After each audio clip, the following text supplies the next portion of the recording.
অল্প সময়ের মধ্যে ঘরে থাকা নারকেল আর শাক দিয়ে একটা সুন্দর রেসিপি হয়ে গেল, তাই না? এটাকে তৈরি করে খেয়ে দেখো আর আমার কিন্তু অবশ্যই জানিও।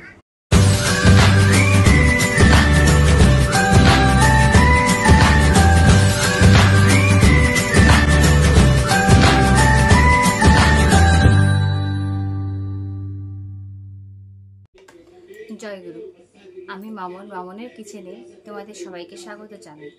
আজ চলো আর একটা রেসিপি করি। কি বলো তো? শাকের রেসিপি।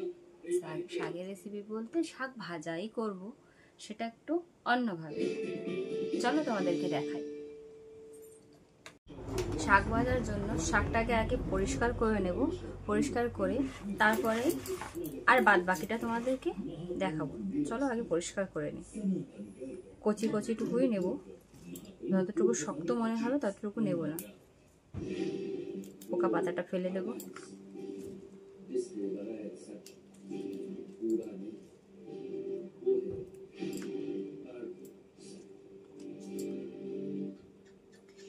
এটা তো আমার মনে হচ্ছে ডাঁটা শাক। তোমরা এটাকে কি নামে জানো বলবে কিন্তু আমাকে কমেন্টে। আর তোমরা এটাকে কিভাবে ভাজা করে বা আমি শুনেছি এটাকে নাকি পাতলা ঝোল করে ছোট মাছ দিয়েও খায়। তোমরা কেমনভাবে খেতে পছন্দ করো সেটা কিন্তু আমাকে অবশ্যই কমেন্ট করে জানাবে।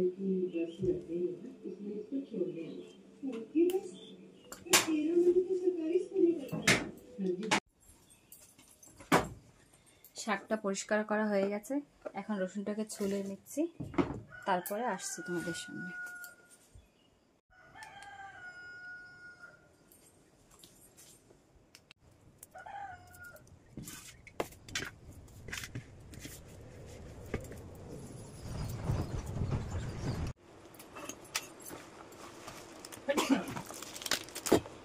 চলো তাহলে শাকটাকে কুচি কুচি করে কেটে নিই।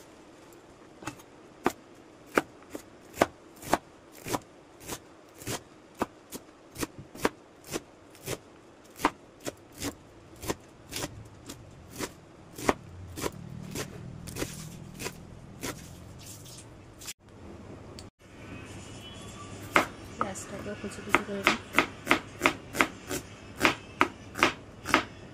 রসুনটাকে থেতো করে নিয়েছি।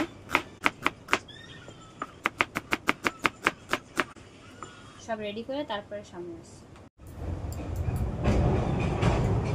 সব কেটে উঠে রেডি করে নিয়েছি। লাগছে হচ্ছে আমাদের শাক, ডাঁটা শাক, নারকেল, পেঁয়াজ, রসুন, 4টে কাঁচা লঙ্কা নিয়েছি। চলো শুরু করা যাক। কড়াই বসিয়ে দিয়েছি, এখন দিয়ে দেবো এই শাক কুচি করা শাকগুলো। খালি কড়াইতেই দিলাম।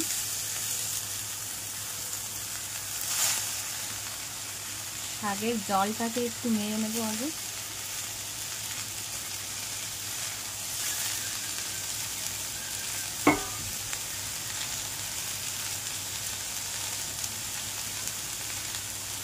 শাকের জলটা শুকিয়ে গেলে তারপরে তেলে দেবো ওইসব জিনিসগুলো। এখন এর মধ্যে দিয়ে দেবো লবণ,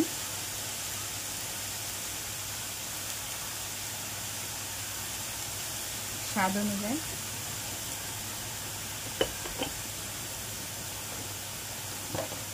আর দেবো হচ্ছে হলদি।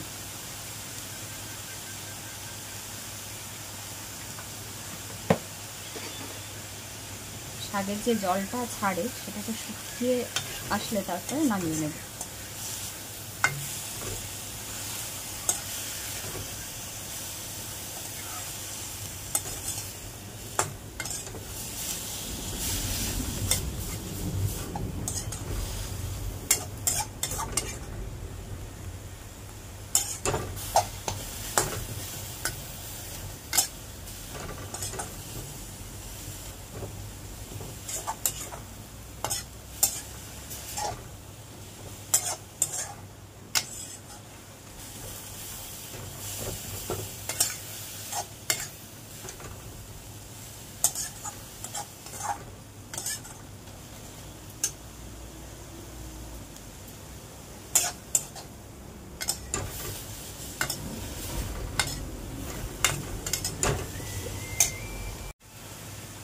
শাকের জলটা শুকিয়ে গেছে, শাকটাকে এখন দিয়ে দেবো একটা থালার উপরে।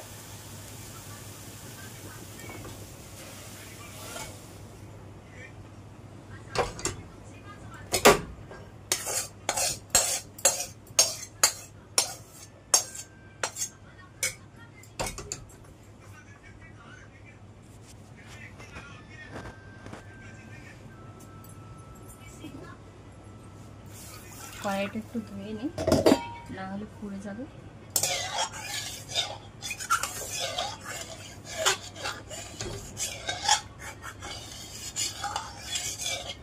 কড়াইটা ধুয়ে ফিরে আসছি আবার। কড়াইটা ধোয়া হয়ে গেছে, এখন এর মধ্যে তেল দিয়ে দেবো।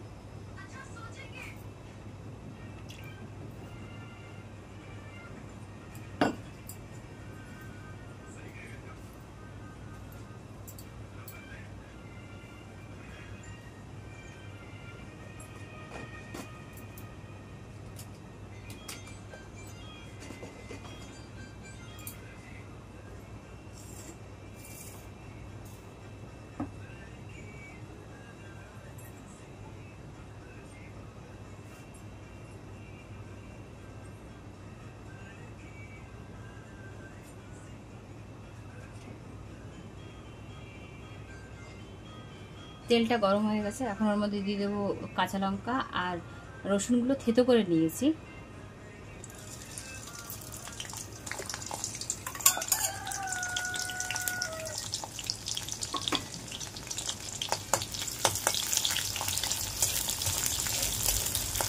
হালকা একটু লাল হলে পেঁয়াজ দিয়ে দেবো।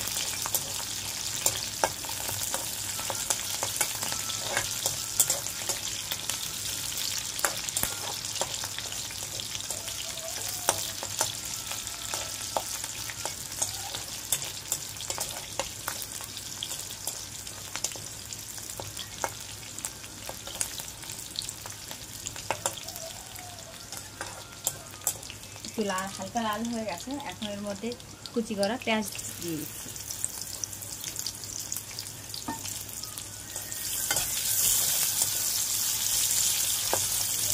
পেঁয়াজগুলি লাল লাল হয়ে গেলে তারপরে দিয়ে দেবো নারকেল কোড়া।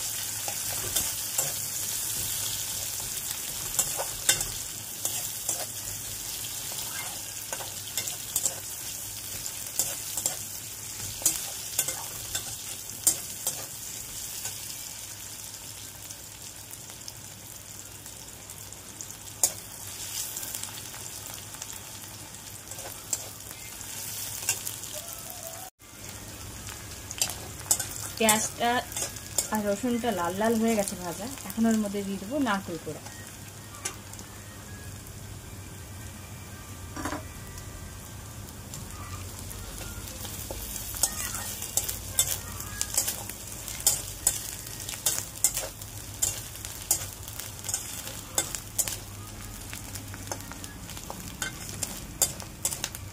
এইভাবে শাক ভাজাটা আসলে আমার শাশুড়িই বলেছে, এইভাবে করলে খুবই স্বাদ লাগে। তারপর থেকে আমরা এইভাবে মাঝে মধ্যেই করে খাই।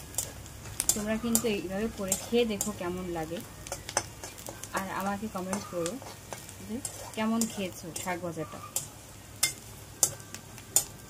নারকেলটা লাল লাল হয়ে গেছে, এখন দিয়ে দেবো শাক।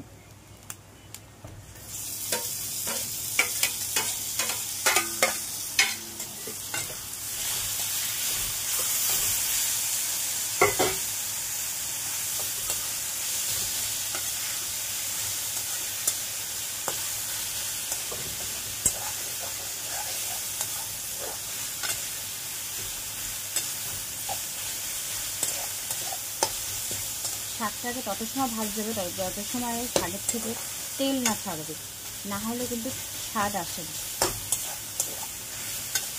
আস্তে আস্তে করে ভাজতে হবে এটাকে।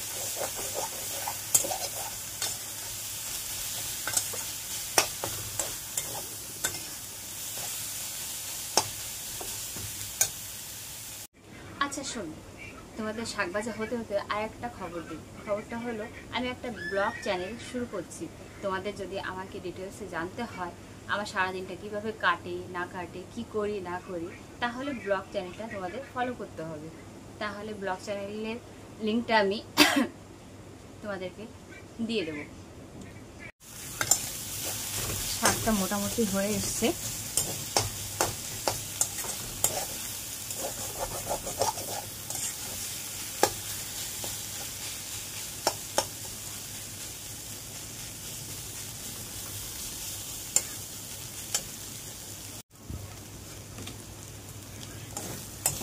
শাক ভাজাটা হয়ে গেছে, তেল ছেড়ে দিয়েছে শাক থেকে, গন্ধটাও খুব সুন্দর আসছে, কারণ নারকেল দেওয়া তো। নামিয়ে দেবো এখন।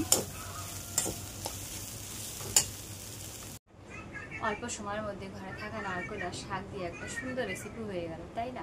এটাকে তৈরি করে খেয়ে দেখো আর আমার কিন্তু অবশ্যই জানিও। রাধে রাধে।